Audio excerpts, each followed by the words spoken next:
When watching cartoons as a kid, you're easily drawn into the story and the characters. It likely never occurred to you that there were countless people behind the production of the shows. Of course, a large portion of the process is drawing the animation, for which they have entire teams, but what really ties everything together are the voices of the characters, and for that, they often rely on just a single person.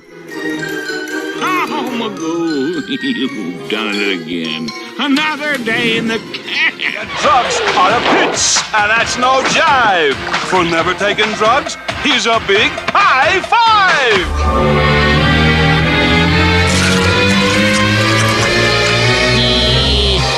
What's up, Doc? If you recognize any of these characters, then you're probably familiar with the voice of Greg Burson. Burson was a voice actor who had dozens of roles in the 1980s and into the 2000s. He also did voiceover work for trailers and advertisements, including a commercial for the Church of Scientology. Buy your copy at B. Dalton's, Walden Books, or wherever paperbacks are sold. A fresh look at today's problems.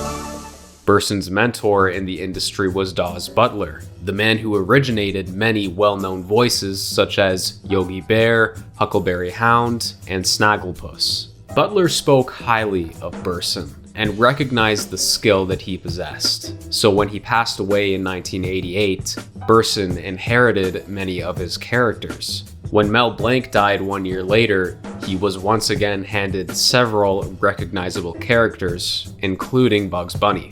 Burson suddenly found himself at the top of his game. He was respected in the industry and the jobs were rolling in. Daffy Duck, Porky Pig, Tweety, Sylvester, Elmer Fudd. These were all voices that Burson mastered. And that was just for Looney Tunes. He also voiced characters in Johnny Bravo, Samurai Jack, The Smurfs, Garfield and Friends, and many more. Perhaps his most notable voice was Mr. DNA from Jurassic Park.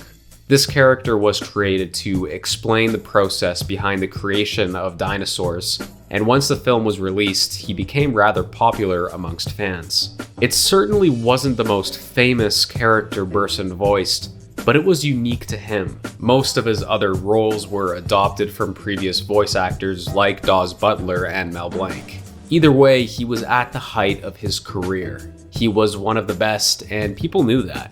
However, there was a dark side to Burson, a side that few were aware of, but many saw the effects. He struggled with a severe addiction to alcohol, which impacted both his relationships and his career. So much so that he started losing work because of it. This threw him into a perpetual cycle. He lost work because of his drinking, which caused him to be depressed, so he would drink more, which caused him to lose work, and so on. He wasn't without help. Friends, family, agents, and even employers all tried to pull him out of his destructive habit. There were interventions, 12-step programs, and hospital visits, yet nothing was able to free him from his vice. It got so bad that his agents were forced to drop him, leaving him at the lowest point of his life. He had no more work, only the liquor. There was nothing left to lose.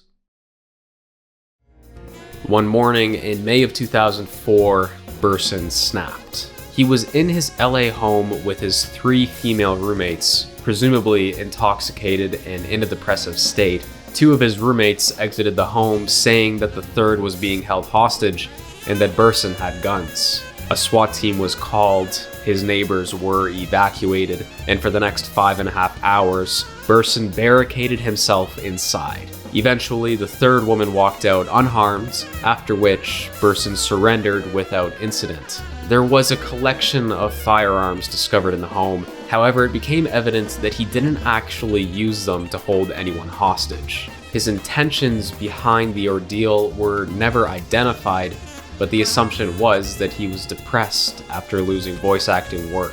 It was noted that he was extremely intoxicated when taken into custody.